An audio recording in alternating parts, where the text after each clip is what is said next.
Ola, sabías que na materia se produce unha morea de cambios?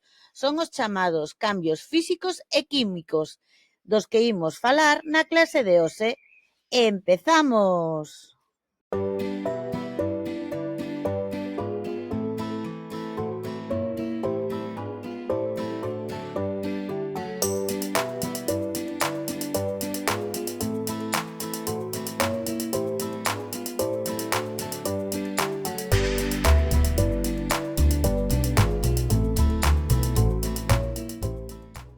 Antes de nada, temos que recordar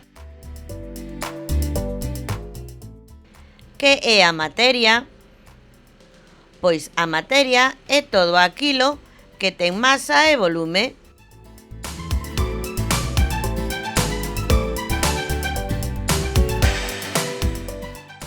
A masa é o peso que ten cada obxecto, persoa, etc.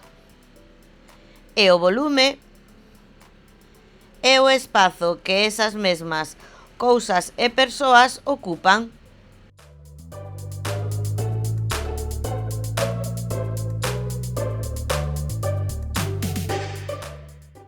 Nestas imaxes, a moneca é de trapo e ten o mesmo peso que o libro. Nembargantes, a moneca ten maior volume que o libro, xa que ocupa máis espazo.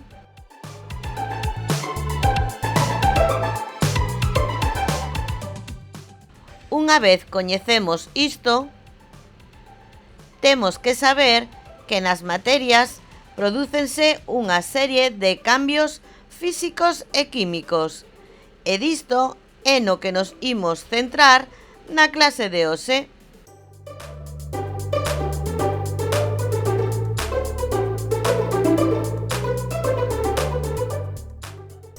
Nun cambio físico, a composición da materia segue sendo a mesma tras sufrir este cambio. Pode mudar de aspecto, tamaño e volume, pero segue sendo a mesma materia.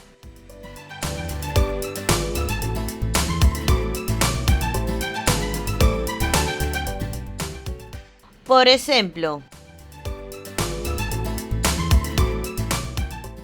cando fago un café, fervo a auga e esta pode evaporarse un pouco, pero aínda que en estado gasoso e non líquido, segue sendo auga.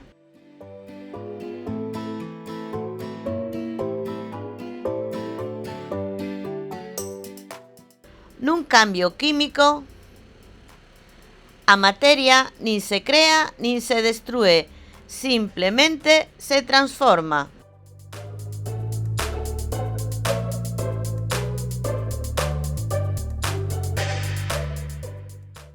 Os reactivos son as substancias iniciais das que está composta a materia e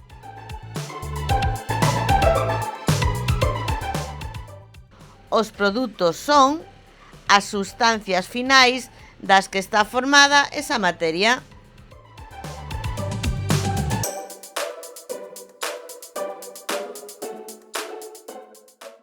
Que tipos de reaccións químicas hai?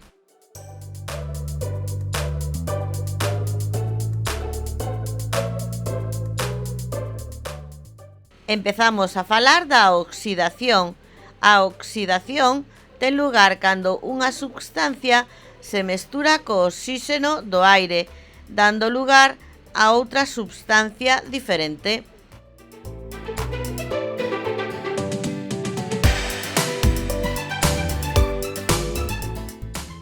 Por exemplo, imaxina que deixas as túas cadeiras de ferro de sardín a chuvia todo inverno. Poderías usalas o seguinte verán?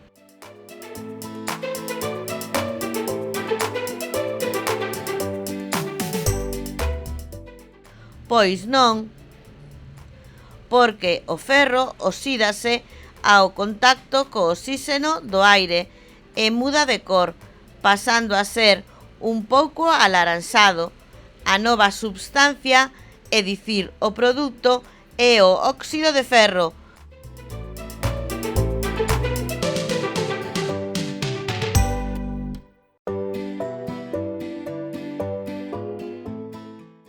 A segunda reacción química é a combustión. Unha combustión é un cambio químico moi rápido e forte, tamén producido polo contacto co oxíxeno do aire.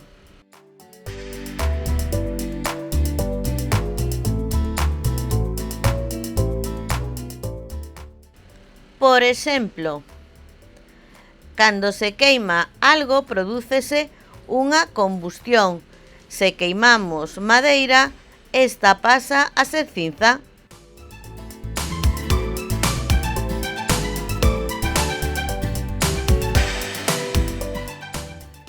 E o último cambio químico é a fermentación. Na fermentación non intervén o oxíxeno coma na oxidación e na combustión.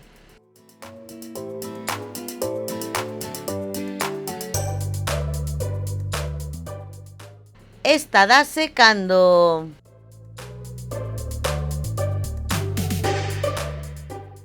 uns microorganismos, os fermentos e as bacterias provocan unha reacción química.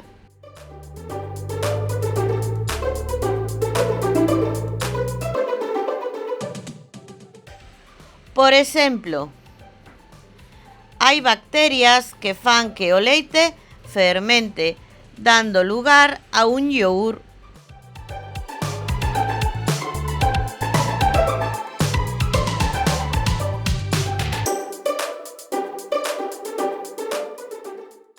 Ata aquí a clase de hoxe. E agora...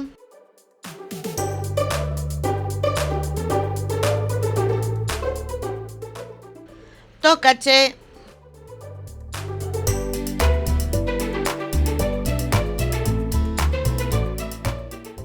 Investiga.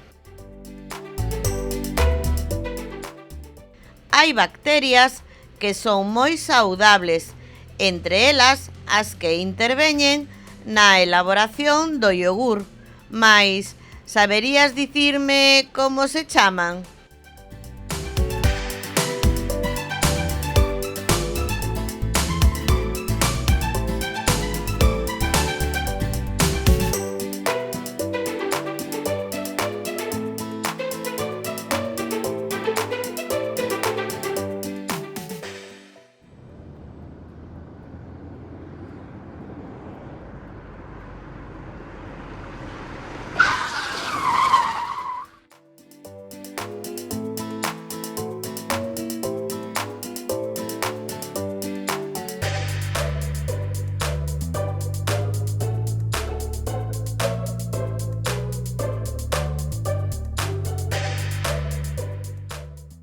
Solución.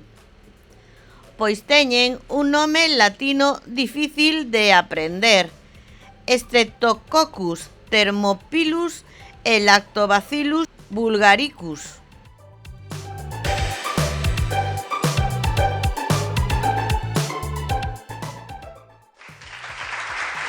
Moi ben.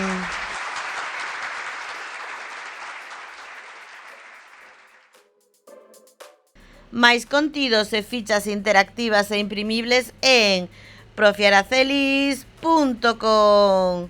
Graciñas.